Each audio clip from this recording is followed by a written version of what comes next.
I was in a bit of a catch-22 situation when I first opened up my Neat Bumblebee 2 microphone here. Now on one hand, I am dead impressed that Neat have moved away from their yellow and black Bumblebee colour schemes on their microphones for the second iteration. It just makes them suit modern gaming desk setups without standing out like a sore thumb. But on the other hand, I'm also torn because that Bumblebee colour scheme was really unique, and it really made them stand out among a sea of gaming condenser USB microphones. The Neat Bumblebee 2 microphone is a very understated bit of kit. Now it stands at around 8 inches in height and around 4 to 5 inches at its widest point while sitting on its desk stand. It uses what they're calling a yoke mount system, which allows you to tilt the microphone towards your mouth a lot easier if it's sitting below you. The base stand can also be removed too if you're wanting to use the Bumblebee 2 with a boom arm. And there's an included 5/8 inch threaded adapter if needed. The Neat Bumblebee 2 microphone is pretty much plug and play and away you go. There's no driver software you need to download, and all settings you really need to get yourself going are built into your sound settings in Windows anyway, though you can access these too with the button on the front of the microphone itself. The yellow light will adjust the listening level of the headphones plugged into the microphone. Yes, there is a 3.5mm aux input on the base next to the USB Type-C input, and yes, it's USB Type-C, so it can connect straight to your PC. The blue light indicates that you're adjusting the gain of the microphone, which then directly correlates with your Windows sound setting.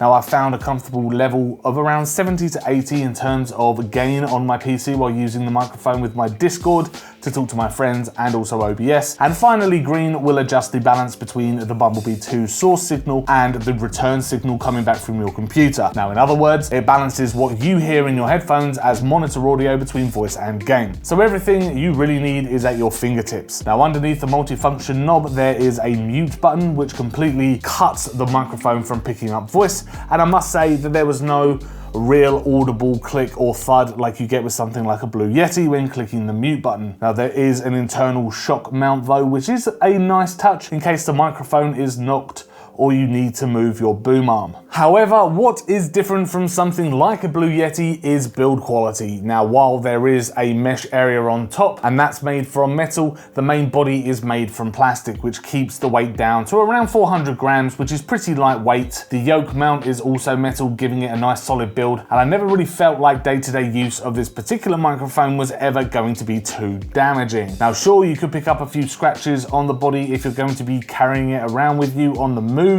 but it's not a bad build quality by any means. Now there's very little wiggle with the buttons too, and they give off a nice solid click. Now it's also got some subtle branding with the N symbol for Neat on the front and back of the microphone as well. Now in terms of audio quality, the Neat Bumblebee 2 I thought was actually pretty decent, considering that this is a sub £100 microphone here in the UK.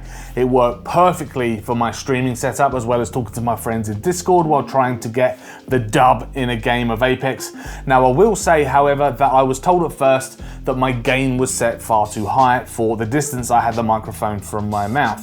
Now the Bumblebee 2's proximity effect isn't the best. Now I am used to using a Rode Procaster, so straight away stuck the microphone next to my mouth and away I went. However, my gain was set way too high. This is an example of the proximity effect of the Bumblebee 2 microphone. My gain is currently set at 80. I'm now sitting around 6 to 7 inches away from the Bumblebee 2 microphone to test its proximity effect, and my gain on Windows is now set to 80. This is a test of the proximity effect of the Bumblebee 2 microphone. My gain is currently set to 50. I've now dropped the gain down to 50 to test the proximity effect of the Bumblebee 2 microphone, which is now sitting around 6 to 7 inches away from my mouth. This is a test of the proximity effect for the Bumblebee 2 microphone, and my gain is now set to 20. And just to keep things fair, I dropped the gain down to 20 to give you an idea of what that will sound like. Again, the microphone is sitting on my desk in front of me,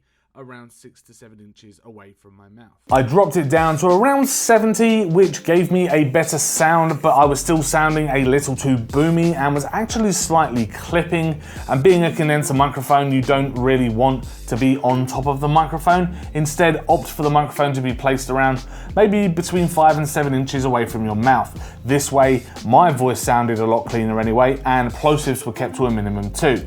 But saying this, plosives are pretty well controlled on this microphone anyway, and to be honest, unless you're super picky about your audio, you're not going to need a pop filter for typical live streaming. Now, I found the best audio quality to come from the microphone around 6 inches away from my mouth, and my Windows gain set to around 80%. This was also good enough to hide any kind of keyboard noise from clicking mechanical keys and the fan noise from my O11 Dynamic that's on the desk just over here. It wasn't really heard at all, especially when game sound was added to the mix as well. And to give you an idea of what typing sounds like, this is really the distance away from my mouth that I would have this microphone. I'm using a Corsair mechanical keyboard with Cherry MX Red switches, and this is what it's going to sound like.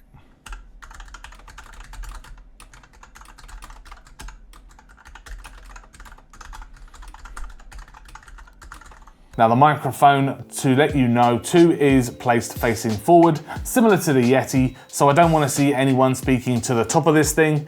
You have to speak into the front. Now this also helps reducing off-axis audio, which again is pretty controlled and almost non-existent in my situation with live streaming anyway. So we've just jumped into a game of Vermintide 2 because it's becoming a bit of a staple on this channel now to test microphones inside of Vermintide 2. And it's just to give you an example of what this microphone will sound like when gaming. Now I am recording as usual through OBS Studio. I've done no post-processing effects on this microphone at all, so there's no noise gate, no compressor or anything like that. It's just purely as the microphone would be from the box. The only thing I have done is I've slightly increased the gain inside of my Windows settings, just to give the microphone a bit of a lift. Now the microphone itself is sitting in front of my keyboard about a hand span away or so from my actual mouth, which is helping with the plosives and things like that because I'm not sitting right on top of the microphone.